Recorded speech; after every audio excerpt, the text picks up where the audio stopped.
যে গরম ঘি নিয়েছি, ঘি সবজির ঘি নিয়েছি, ঘি দিচ্ছি, ঘি দিয়ে দিলাম, ঘি দিয়ে দিলাম, ঘিটা দিয়ে নেড়ে নিই।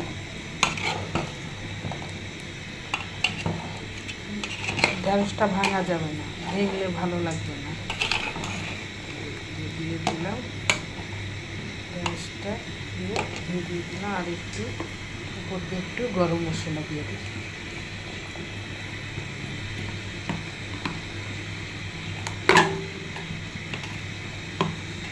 ছিদ্র আছে, এটাকে একটু একটু করে পড়বে।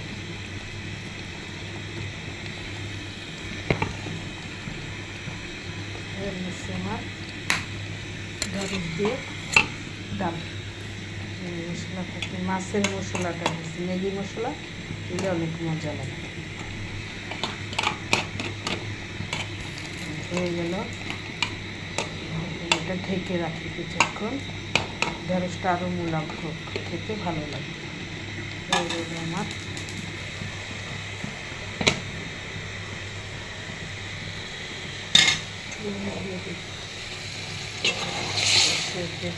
বেগুন আলু টমাটো, তার একটু কষানো হলে ঝোল দিয়ে দেবো।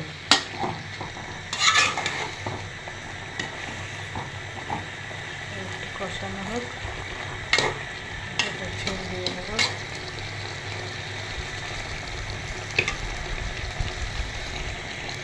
এটা রান্না করবো ইলিশ মাছ দিয়ে, ইলিশ মাছ দিয়ে রান্না করবো।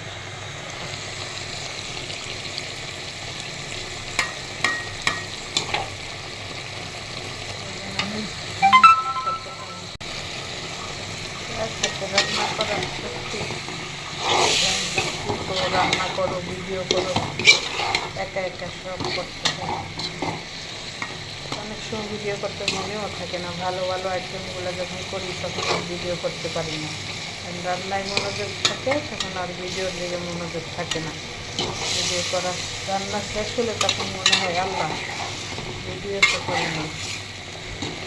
আসলে ভিডিওটা তেমন সব করতে ভালো লাগে, অন্য কোনো কারণ নাই, করলেও চলে, না করলেও চলে, ভালো লাগে করতে, তাই করি। এই জন্য উল্টাপাল্টা হয়ে যায়। এখন ঝোল দিয়ে দিচ্ছি,